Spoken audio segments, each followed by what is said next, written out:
Sample gig create করে দেখাবো। Gig create করে কিভাবে আপনি প্রাইসিং সেট করবেন, কিভাবে কাজ করে, গিগগুলো কিভাবে ক্রিয়েট করে সেগুলো কিভাবে মার্কেটিং হয়, এই কাজগুলোকে আমরা দেখানোর চেষ্টা করব। আর এরপরে গিগ ক্রিয়েট করার পরে আমি আপনাদেরকে দেখানোর চেষ্টা করবো কিভাবে আপনি আপনার সুইটেবল কাজগুলো প্ল্যাটফর্মে খুঁজবেন, অর্থাৎ ফাইন্ডিং অ্যাপ্লাইং ফর জবস, এগুলো খুঁজে বের করবে এবং কিভাবে সেগুলোতে অ্যাপ্লাই করতে হয়, কিভাবে জবগুলোতে অ্যাপ্লাই করতে হয়। আর তারপর আসছে রাইটিং এফেক্টিভ প্রপোজাল। অনেক সময় আছে যে একই সাথে একই কাজে 100 প্রপোজাল জমা করেছে। এফেক্টিভ প্রপোজাল কিভাবে লিখতে হয়, কোনগুলো আসলে এফেক্টিভ প্রপোজাল, কোনগুলো টপ 10 এর মধ্যে থাকে, এই ব্যাপারগুলো আমরা দেখার চেষ্টা করব। আর একটা কাজ নেওয়ার জন্য ক্লায়েন্টের সাথে কমিউনিকেট করা, কিভাবে কথা বললে, কিভাবে কমিউনিকেট করলে একটা কাজ ক্লায়েন্টের কাছ থেকে নেওয়া যায়, এইটা একটু ধারণা দিন। মার্কেটিং ইউর সার্ভিসেস, আপনার যে গিগগুলো আপনি ক্রিয়েট করেছেন অথবা প্রজেক্ট ক্রিয়েট করেছেন, কিভাবে সার্ভিস মার্কেট করা যায়, কিভাবে প্রচার প্রচারণা চালানো যায়, এই সম্বন্ধে একটা ধারণা দিন আপনাদের। এরপর আসছে প্রাইসিং এন্ড পেমেন্ট। কিছু কথা বলেছি, আরো কিছু কথা বাকি আছে। রেট কিভাবে সেট করবেন এবং পেমেন্ট মেথড সম্বন্ধে কিছুটা ধারণা অলরেডি দিয়েছি যে কি কি পেমেন্ট অ্যাভেলেবল আছে, সেগুলো সম্বন্ধে আজকে বিস্তারিত আলোচনা করবো, কোনটা কি সুবিধা অসুবিধা।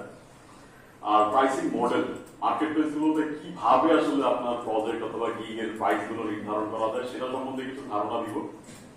এবং ম্যানেজিং ফাইন্যান্সেস, অর্থাৎ আপনার যে ইনকাম হবে মার্কেট প্লেস থেকে সেটা কিভাবে ম্যানেজ করতে হবে, এটা সম্বন্ধে কিছু আইডিয়া আমরা পাবো এই সেশনে।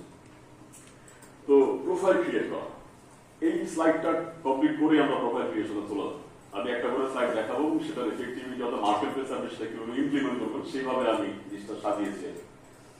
তো প্রোফাইল ক্রিয়েট করার সময় প্রথমে যে জিনিসটা চোখে পড়ে সব ক্লায়েন্টদের এবং অন্যান্য ফ্রিল্যান্সারদের, আপনি হয়তো অলরেডি অনেক প্রোফাইল ভিজিট করেছেন, আপনি দেখবেন যে এবং প্রোফাইল ক্রিয়েট করার সময় আসলে প্ল্যাটফর্ম যেটা চুজ করার যে জরুরি বিষয়টা, এটা অলরেডি আমি আলোচনা করেছি আপনার সাথে। প্ল্যাটফর্মটা চুজ করা, কোন প্ল্যাটফর্মে আমার দাম সবচেয়ে বেশি, সেই প্ল্যাটফর্মটাতে খুঁজে বের করে সেই প্ল্যাটফর্মের প্রোফাইলটা ক্রিয়েট করা, যাতে করে আপনি সহজেই কাজ পান এবং আপনার মূল্যটা বোধ ফ্রিল্যান্সার এবং ক্লায়েন্ট যাতে আপনার মূল্যটা বুঝতে পারে যে না, ওনার ভ্যালু এখানে আছে, সহজেই কাজ পান দ্রুততম সময়। এবং একটা প্রোফাইল ক্রিয়েট করার সময় যে জিনিসটা, যে ব্যাপারটা সবার আগে চোখে পড়ে হচ্ছে কি ফ্রিল্যান্সারের ছবিটা, আপনার একটা ছবিটা আসলে কেমন হওয়া উচিত, not too casual, not too formal. এত ফর্মাল মধ্যে আপনাকে দেখলে ক্লায়েন্ট ভয় পেয়ে যাবে, গরিব বাবা আপনি সিরিয়াস। আবার এত ক্যাজুয়াল না যে আপনাকে দেখলে মনেই হয় না যে আপনি আদৌ এই কাজটা করতে পারবেন, এত সিরিয়াস না, আবার এত ক্যাজুয়াল না, একটু প্রিটি মাচ ফর্ম। আর কম্পেলিং হেডলাইনটা চোখে পড়ে। শুরুতে আপনি যখন গিগটা ক্রিয়েট করলেন, আপনি দেখছিলেন যে বড় করে একটা বোল্ড অক্ষরে হেডলাইন গুলো লেখা থাকে প্রত্যেকটা প্ল্যাটফর্ম, এই গিগ আসলে কি সার্ভিস দেয়, এই হেডলাইনটা খুব জরুরি। এই হেডলাইনটা খুবই জরুরি। কেন জরুরি? প্রথমে এই হেডলাইনটা দেখে ক্লায়েন্ট আপনার গিয়ে ক্রিয়েট করে অথবা আপনার প্রজেক্টে ক্রিয়েট করে, হেডলাইনটা জরুরি। তারপর হচ্ছে কি গ্রাফিক্স গুলো যেগুলো ব্যবহার করেন, আপনার একটা গিগ অথবা সার্ভিস ক্রিয়েট করার ক্ষেত্রে গ্রাফিক্স যেগুলো আপনি ব্যবহার করেন, অর্থাৎ কোনো ইমেজ অথবা কোনো থাম্বনেইল অথবা কোনো দেখা গেছে ভিডিও যেগুলো আপনি ব্যবহার করছেন, সেটা ক্লায়েন্টের কাছে বোধগম্য। এত কঠিন না যে আমি বুঝতেই পারবো না আপনি আসলে কি করেন, আবার এত সহজ না যে মনে হয় যে কি কাজ করে, এটা তো pretty basic, ঠিক আছে? সুতরাং আপনার ক্লায়েন্ট আসলে সবাই না, আপনার পটেনশিয়াল ক্লায়েন্ট সবাই না, আপনার একটা টার্গেট এরিয়া আছে যে এই ধরনের ক্লায়েন্টরা আমার ক্লায়েন্ট, যারা এই ধরনের কাজ চায় তারা আমার ক্লায়েন্ট, তাদেরকে উদ্দেশ্য করে, তাদেরকে টার্গেট করে আপনার প্রোফাইলটাকে সাজানো। এডিট করা যাবে, এটা কন্টিনিউয়াসলি ইমপ্রুভ। এই সেশনেরও একটা সময় আছে কোশ্চেন এন্ড অ্যান্সার, আপনাদের যে প্রশ্নগুলো আছে আপনারা নোট ডাউন করে রাখবেন, যে কনফিউশন গুলো আছে আমরা শেষের সময় দিব আপনাদের আলোচনার জন্য, ঠিক আছে? আর ডিটেইল ওভারভিউ, আপনার প্রোফাইল খোলার পরে একটা অংশে আপনাকে একটু জায়গা দেবে তারা, যে আপনি আপনার দক্ষতা এবং যোগ্যতা এবং যেই কাজের অথবা যেই কাজকে কেন্দ্র করে আপনি প্রোফাইলটা খুলেছেন সেই কাজের সম্বন্ধে বর্ণনা, অর্থাৎ আপনার এক্সপিরিয়েন্স এবং কোয়ালিফিকেশনস এর একটা বিস্তারিত একটা সামারি, যে আমি এত বছর ধরে এই কাজগুলো করেছি, এই জন্য এই দক্ষতাটা আমি অর্জন করতে পারছি, যেটা আপনি খুঁজতে চাচ্ছেন অথবা যেটা আপনি খুঁজছেন, এই দক্ষতাটা আমার আছে। কেন আছে? এখন কথা হচ্ছে কি আপনি কি গল্প পাতারটা প্যারাগ্রাফ লিখবেন, তাহলে কি আপনি ক্লায়েন্টের দৃষ্টি আকর্ষণ করতে পারবেন? আপনার উদ্দেশ্য থেকে অল্প সময়ে দ্রুততম সময়ে ক্লায়েন্টের দৃষ্টি আকর্ষণ করা। কিভাবে সম্ভব? আপনি একটা প্যারাগ্রাফ পড়ার সময় কি আপনার মনে ক্লায়েন্টের আছে? ক্লায়েন্টের কিছু কিওয়ার্ড দরকার, ক্লায়েন্ট খুঁজতেছে কিছু কিওয়ার্ড, যে এই কিওয়ার্ড সংক্রান্ত এই কিওয়ার্ড গুলো কি তার প্রোফাইলে আছে কি।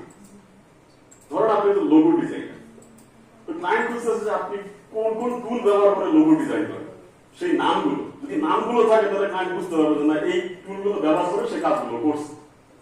অর্থাৎ ক্লায়েন্টকে দ্রুততম সময় একটা ধারণা দেওয়া যে না এই কথাগুলো বলে বোঝাতে চাচ্ছি যে না আসলে আমি কাজগুলো করছি, এটা দ্রুততম সময়ে ক্লায়েন্টের দৃষ্টি আকর্ষণ করা। এটা আপনাকে এই দক্ষতাটা অর্জন করতে হবে। কিভাবে? আপনি এটা নানাভাবে করতে পারেন, হয়তো বুলেট পয়েন্ট ব্যবহার করে করতে পারেন। আপনি স্বল্পতম সময়ে আরো দ্রুততম সময় চাইলে আপনি কিছু কিওয়ার্ড প্রথমেই উল্লেখ করে দিতে পারেন হাই হবার পরে, যে না এই কাজগুলো করে আমি অলরেডি এই দক্ষতা অর্জন করছি। এটা আরো বিস্তারিত জানবো। তারপরে আপনার স্কিল গুলো হাইলাইট করা, যেগুলো ক্লায়েন্ট আসলে খুঁজছে যে না এই স্কিল গুলো আমার আছে। এবং আপনার পোর্টফোলিও বলতে বোঝাচ্ছি প্রোফাইলের ভেতরে একটা জায়গা আছে, সেই জায়গায় আপনি আপনার স্যাম্পল গুলো দিবেন। আপনি যে কাজ করছেন বলছেন, কাজগুলো আপলোড করা একটা জায়গা আছে, নির্দিষ্ট জায়গায় আমি দেখাবো, সেই জায়গায় আপনার স্যাম্পল গুলো আপলোড করা, বেস্ট অফ দ্য স্যাম্পল। আপনি যে কাজগুলো করছেন তার মধ্যে সবচেয়ে বেস্ট যেগুলো, কারণ ক্লায়েন্ট বেস্ট স্যাম্পল গুলো দেখে আপনাকে কাজ ডিসিশন দিবে আদৌ কি আপনাকে কাজ দিবে কি। সুতরাং এই জায়গাটা খুব জরুরি, খুব ইম্পর্টেন্ট। এবং ক্লায়েন্ট টেস্টিমোনিয়াল, এইটা সাধারণত প্রোফাইলে থাকে, যারা অলরেডি কাজ করেছে তাদের কিছু ফিডব্যাক আছে, রেটিং আছে। নতুন যারা তাদের নাও থাকতে পারে, কম থাকতে পারে, যারা পুরনো তাদের বেশি আছে, এটাই ডিফারেন্স। ঠিক আছে, এটা অলরেডি থেকে থাকে, যারা নতুন তাদের না থাকতে পারে। আচ্ছা, তো আমি যদি আমার প্রোফাইলে যাই, নিউ প্রোফাইলে যাই, এখানে দেখবেন প্রোফাইলে একটা সেকশন আছে, এখানে আপনার ছবিটা এরকম ভাবে সাজানো থাকে। এক পাশে থাকে আপনার ছবি। ছবির ক্ষেত্রে যে বিষয়টা আপনারা খেয়াল রাখবেন, ছবিটা যেন ব্যাকগ্রাউন্ড এবং আপনার যেই ড্রেস পরা এটার সাথে যেন কনফ্লিক্ট না করে, যে আপনার ড্রেসও সাদা, ব্যাকগ্রাউন্ডও সাদা, তাহলে একটা কেমন ছবি দেখা যাবে। আপনারা যদি কখনো ছবি তুলে থাকেন স্টুডিওতে গিয়ে, তাহলে নিশ্চয়ই এটা একটা কনফ্লিক্ট। অর্থাৎ আপনার ব্যাকগ্রাউন্ডের সাথে আপনার শুধু চেহারাটা দেখা যাচ্ছে, কাপড়ও বোঝা যাচ্ছে না, ব্যাকগ্রাউন্ডও বোঝা যাচ্ছে না। ব্যাকগ্রাউন্ড কালারটা যদি সলিড হয় তাহলে ভালো হয়। সলিড হইলে কোন কালার হবে আপ টু ইউ, তবে আপনার ড্রেসের কালার এবং আপনার ব্যাকগ্রাউন্ড, ছবির ব্যাকগ্রাউন্ডের কালার কনফ্লিক্ট না। আর প্রোফাইল পিকচারটা বলেছিলাম যে not too casual, not too formal. এত ক্যাজুয়াল না যে একদম আপনাকে একদম বেখিয়ালি মনে হয়, এত ফর্মাল না যেন আপনাকে একদম ভয় পেয়ে যায় ক্লায়েন্ট দেখলে। ক্লায়েন্ট যদি আপনার সাথে কাজ করতে আগ্রহী হয়, একদম ফ্রেন্ডলি ফ্রিল্যান্সারের সাথে সাধারণত ক্লায়েন্টরা কাজ করতে আগ্রহী হয়। তো গিগের ক্ষেত্রে সবচেয়ে ইম্পর্টেন্ট যেটা, সেটা হচ্ছে একটা গিগের টাইটেল। দেখতে পাচ্ছেন আমরা টপ একটা টাইটেল, যে ক্যাচি টাইটেল, যেটা ক্লায়েন্টের দৃষ্টি আকর্ষণ করবে। এখন আমি দেখাচ্ছি আপনাদেরকে চ্যাটজিপিটি ব্যবহার করে কিভাবে আপনি টাইটেল গুলোকে একটা সাজেশন পাবেন, কোন ধরনের টাইটেল আসলে গিগে দিলে আমার গিগটা র্যাঙ্ক উপর দিকে উঠতে পারে। আমি যদি চাই আমার এখানে লগ ইন করা আছে, আমি যদি সার্চ করি একটা নতুন চ্যাট, যে I would like to offer logo design services in Fiverr. The service shall be divided into 3 packages.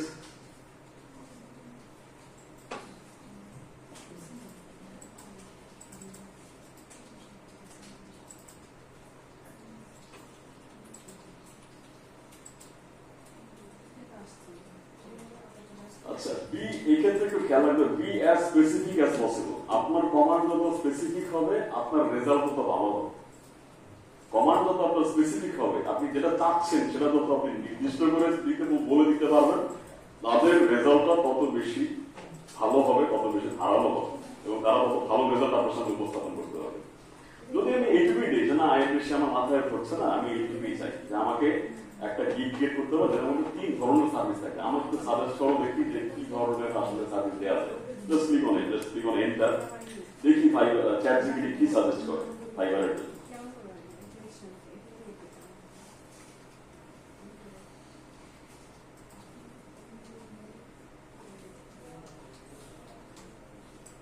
ঠিক আছে, তো দেখুন আপনারা অলরেডি চ্যাটজিপিটি একটা রেজাল্ট জেনারেট করে দিয়েছে যে তুমি চাইলে 3 ধরনের প্যাকেজ সেট করতে পারো। একটা হচ্ছে বেসিক প্যাকেজ, বেসিক প্যাকেজের থাকলে start out logo design. Simple এবং ক্লিন একটা লোগো, একটা লোগো থাকবে, রিভিশন থাকবে একটা, অর্থাৎ ক্লায়েন্ট একবার ঠিক করতে চাইতে পারে, দেখা গেছে কাজটা আবার রিভিশন দিতে হইতে পারে, যে একটা কাজ করেছি জমা দিয়েছি ক্লায়েন্টের পছন্দ হয়নি, ক্লায়েন্ট বললো এটা একটু ঠিক করে দাও, সেটা একবার চাওয়া যাবে, এটা বলা হচ্ছে রিভিশন। বলছে যে একটা রিভিশন থাকবে, ডেলিভারি টাইম 2 দিন থাকবে, এরকম একটা প্যাকেজ তোমার বেসিক হইতে পারে, যেটা একটা বেসিক প্যাকেজ। তারপরে যে প্যাকেজটা হচ্ছে কি standard package, professional branding logo, মানে একটা কোম্পানির একটা প্রফেশনাল লোগো থাকবে। এটার মধ্যে প্রথম প্যাকেজটা হচ্ছে কি ডেলিভারি করতে হবে একটা ইনিশিয়াল কনসেপ্ট, অনেকটা সিমিলার টু যেরকম আমি একটা উদাহরণ আপনাদেরকে প্রথমে দেখিয়েছিলাম, যে লোগো ডিজাইনের যেটা গিগ আমি দেখিয়েছিলাম। প্রথম বেসিক প্যাকেজে উনি একটা গিগ একটা আপনার লোগো অফার করছিল, স্ট্যান্ডার্ড প্যাকেজে 2টা লোগো অফার করছিল এবং প্রিমিয়াম প্যাকেজে 3টা লোগো অফার করছিল। সিমিলার একটা কনসেপ্ট চ্যাটজিপিটি জেনারেট করেছে, যে প্রথম যে বেসিক প্যাকেজে আপনি চাইলে একটা লোগো অফার করতে পারেন, একটাই কনসেপ্ট, যা ভুলভাল যা ঠিক করতে হয় এটার মধ্যে থেকে করতে হবে। সেকেন্ড যে স্ট্যান্ডার্ড প্যাকেজে এখানে আপনি ক্লায়েন্টকে 2টা কনসেপ্ট দিচ্ছেন, যে তোমার জন্য 2টা অপশন আছে, যেটা ভালো লাগে সেখান থেকে আমি একটু ঠিকঠাক করে আমি দিতে পারি। এরকম একটা প্যাকেজ আপনি স্ট্যান্ডার্ডে অফার করতে পারেন। এবং ফাইনালি এবং প্রিমিয়াম প্যাকেজ আর স্ট্যান্ডার্ড প্যাকেজের কিছু কন্ট্রিবিউশন বলে দিচ্ছে যে এখানে 3টা রিভিশন থাকতে পারে, 3টা বা 2টা রিভিশন থাকতে পারে, অর্থাৎ ক্লায়েন্ট চাইলে 2বার রিভিশনের জন্য রিকোয়েস্ট করতে পারে, যে প্রথমবার একবার রিকোয়েস্ট করলে এটা ঠিক করে দাও, তারপর পরের বার দিলেন, তারপর বললো যে না হইল না, এটা এটা এরকম যাচ্ছে, এরকম 2বার চাওয়া যায়, এর বেশি চাওয়া যাবে না, এটা লিমিট করে দেওয়া যায় প্ল্যাটফর্মে, যে আপনি কতবার একটা ক্লায়েন্ট রিভিশন চাইতে পারেন, ঠিক আছে। এবং ফাইনালি প্রিমিয়াম প্যাকেজ, একটা প্রিমিয়াম প্যাকেজ আপনি অফার করতে পারেন। এবং সেই ক্ষেত্রে বলছে যে ডেসক্রিপশন হইতে পারে, কারণ আপনি যখন গিগ যাবেন আমি দেখাবো যে গিগে প্রথমে থাকে একটু হেডলাইন, ছোট্ট করে হেডলাইন, তারপরে থেকে ডেসক্রিপশন, ডেসক্রিপশনটা তারা সাজেস্ট করে দিচ্ছে। এবং ডেলিভারি বলছে, তারা বলছে যে প্রিমিয়াম প্যাকেজ আপনি 3টা অপশন দিতে পারেন ক্লায়েন্টকে, যে 3টা অপশন দিয়ে ক্লায়েন্ট যে কোনো একটা বাস হবে, অথবা 3টা একসেপ্ট করবে, যেহেতু আপনি তাকে দিচ্ছেন সেটা 3টা ওয়ালপেপার অথবা 3টা লোগোই একসেপ্ট করতে হবে, এটা তার ব্যাপার। কিন্তু আপনি তাকে 3টা অপশন দিলেন, যে এইটা করছি, এটা করছি, এটা করছি, দেখেন কোনটা ভালো লাগে।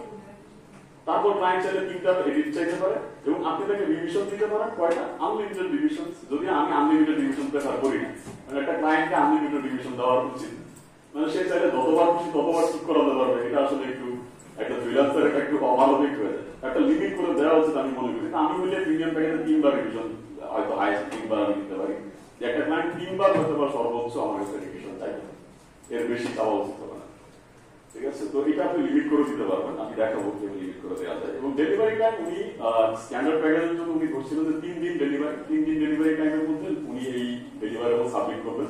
এবং প্রিমিয়াম প্যাকেজে উনি ডেলিভারি টাইম দিচ্ছেন 5, অর্থাৎ চ্যাটজিপিটি 5 দিন সাজেস্ট করছে, যে প্রিমিয়াম প্যাকেজ আপনি 5 দিনের মধ্যে ডেলিভারি দিবেন, কারণ আপনি 3টা কনসেপ্ট ডেলিভার করছেন, আপনার সময় বেশি লাগে, সেজন্য উনি ডেলিভারের সময়টা 5 দিন দিয়েছে। তো এইভাবে চ্যাটজিপিটি ব্যবহার করে চাইলে আপনি 3টা গিগের সাজেস্ট পাইতে পারেন। এটা একটা স্যাম্পল আমি দেখাইলাম, যে আপনি একটা আইডিয়া দিলেন কি ধরনের সার্ভিস, কারণ এইটুকু জ্ঞান অর্জন করার জন্য আমাকে কমপক্ষে 1 বছর খাটতে হয়েছে।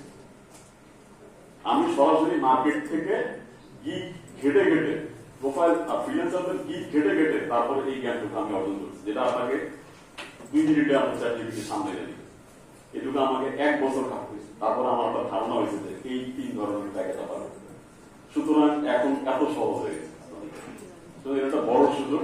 এগুলো আসলে টুল, এখন আপনি বলতে পারেন চ্যাটজিপিটি কেন ব্যবহার করবো, আমার একটু যোগ্যতা আছে, করতে পারেন, কিন্তু আপনার অনেক সময়, এত সময় আমাদের হাতে নেই, আপনি করতে পারেন, কিন্তু ওই যে একটু টেক টাইম, আপনি গিগ থাকতে পারেন, গিগ ঘেটে গেলে এইটুকু জ্ঞান অর্জন করতে হবে, অনেক সময় লেগে যাবে। আমার হয়তো 1 বছর লাগছে, আপনি হয়তো এক্সট্রাঅর্ডিনারি হলে আপনার হয়তো মিনিমাম 1 মাস লাগে, তাও তো 1 মাস, যেটা আপনি 2 মিনিটে ফেলেন। অ্যাটলিস্ট an আইডিয়া এই 3 ধরনের, নট নেসেসারিলি এই 3টাই দিতে হবে বা হুবহু এটাই ফলো করতে হবে, তা না। আপনি আপনার নতুন করে আপনার সৃজনশীলতা কাজে লাগিয়ে একটু কম বেশি করেন, সেটা আপনার ব্যক্তিগত পছন্দের ব্যাপার। তো গিগসের ক্ষেত্রে আমি যদি আমার গিগে ফিরে যাই, যে আমি আসলে যে গিগটা ক্রিয়েট করেছিলাম, এই ক্ষেত্রে এটা একটা ক্যাটাগরি ওরা জানতে চায়। তো যদি এটা আজকে আমি অ্যাকচুয়াল গিগ হইতো, আমি যদি বানাতাম, তাহলে আসলে এটা ওরা হইতো, এটা ফালাইতো কোন ক্যাটাগরিতে, এটা ওরা ফেলতে হচ্ছে গিয়ে হয়তো আর্টস এন্ড ডিজাইন ক্যাটাগরিতে। যদি লোগো ডিজাইন হইতো গিগটা, আর্টস এন্ড ডিজাইন ক্যাটাগরিতে চলতো, ঠিক আছে। যদি আপনার এমন হইতো যে ভিডিও মার্কেটিং, তাহলে মার্কেটিং ক্যাটাগরিতে চলতো। যদি হইতো আপনার সফটওয়্যার ডেভেলপমেন্ট, যে আপনি যে গিগটা বানাচ্ছেন সেটা হতো সফটওয়্যার ডেভেলপমেন্ট, সেটা প্রোগ্রামিং ক্যাটাগরিতে হইতো। তো এখানে আসলে অনেকগুলো সাজেশন আছে, ওরা দিয়ে দেয় যে আপনার যে সার্ভিস এটা আসলে কোন ক্যাটাগরিতে পড়ে। এটা কেন দেয়? যাতে করে সেই ক্যাটাগরি কি করে যাতে আপনাকে দেখানো যায়। এটা হচ্ছে তাদের একটা ক্লু যে আপনি যেই সার্ভিস ক্যাটাগরিতে সার্ভিসটা দিবেন সেই ক্যাটাগরিটা আপনি নিজেই পছন্দ করে দিবেন। এতে করে কি হবে, প্ল্যাটফর্মে আপনার সার্ভিসটা সেই ক্যাটাগরির আন্ডারে তারা পেলে এটাকে উপর দিকে তুলে দিবে ক্রমান্বয়ে। ঠিক আছে, এটা ইজি। এরপর আসছে যে সার্ভিসের ধরনটা কি। আমি দিচ্ছি এখানে বিজনেস স্ট্র্যাটেজি ইনোভেশন। আপনি আপনার গিগের প্রয়োজন অনুযায়ী service category service type select করবেন। গিগ মেটা ডাটা এগুলো প্রিটি বেসিক ইনফরমেশন। এখানে ডিজাইনের ক্ষেত্রে বিভিন্ন ধরন হতে পারে। বিজনেস টাইপ, কোন ধরনের ব্যবসার জন্য সার্ভিসটা আমি দিই সেটা আমি চুজ করে এখানে মার্ক করে দিয়েছি। ইন্ডাস্ট্রি, কোন ধরনের ইন্ডাস্ট্রির জন্য সার্ভিস দিই, এখানে হাই স্পিডটা দেওয়া আছে। আমি তো চাই সব করার জন্য, কিন্তু দেওয়া সম্ভব না, কারণ এখানে 3টা লিমিট দেওয়া আছে। এখানে শুধুমাত্র 3টা ইন্ডাস্ট্রির জন্য লিমিট দেওয়া আছে। এটা গিগ ভেদে ভিন্ন ভিন্ন হয়, সার্ভিস ভেদে ভিন্ন ভিন্ন হয়। তবে আপনি ক্যাটাগরি দেখলেই বুঝতে পারবেন যে আপনাকে কোনটা চুজ করতে হবে। সেখানে আপনার চয়েস অনুযায়ী আপনি পছন্দ করতে পারেন নানা ক্যাটাগরি। তো যখন আমি এটা সিলেক্ট করে দিলাম, তারপরে একটা অপশন থাকে পজিটিভ কিওয়ার্ডস। তো পজিটিভ কিওয়ার্ডে ওরা বলছে যে enter search terms you feel your bias will use when you're looking for a service। অর্থাৎ ওনারা জানতে চাচ্ছে আপনার কাছে যে ক্লায়েন্টরা কি লিখে সার্চ দিলে আপনার সার্ভিসটা আপনার গিগটা দেখানো হচ্ছে, আপনার কাছে জানতে চাচ্ছে। আপনার একটা পরামর্শ যে কি লিখে ক্লায়েন্টরা সার্চ দিলে আপনার গিগটা তাদের সামনে দেখানো হচ্ছে। আসলে কিন্তু ওনারা অলরেডি জানে কি লিখে সার্চ দিলে, কিন্তু তারপর তারা আপনার কাছে জানতে চায় যে ক্লায়েন্ট কি লিখে সার্চ দিলে আসবে।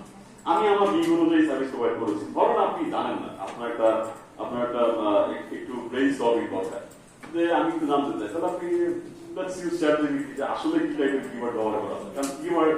কারণ এসইওর প্যাটার্নটা এখান থেকে জেনারেট হবে। এসইওর যে আমি প্যাটার্নটা বলছিলাম সেটা এইসব ইনফরমেশন থেকে জেনারেট হবে যে আসলে কতটুকু উপরে র্যাঙ্কিং এ আপনার গিগটা তারা দেখাবে। তো এইখানে যে কিওয়ার্ড গুলো আপনি দিবেন এটার উপর ভিত্তি করে এগুলো উপর নিচে হবে। সুতরাং আপনি যদি চ্যাটজিপিটি ক্লিক করেন যে what keywords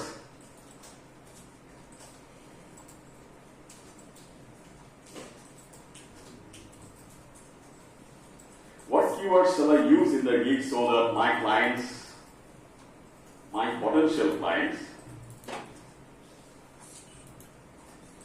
can find me easily and my gig can be visible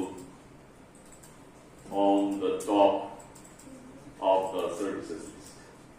তার কাছে একটা পরামর্শ চাইছি যে যদি আমার গিগ হইতো লোগো ডিজাইনের উপরে, তাইলে আসলে কি ধরনের ক্যাটাগরি আমার ফাইবারে দেওয়া উচিত যাতে করে আমার গিগটা মোটামুটি র্যাঙ্কিং উপরের দিকে আসে।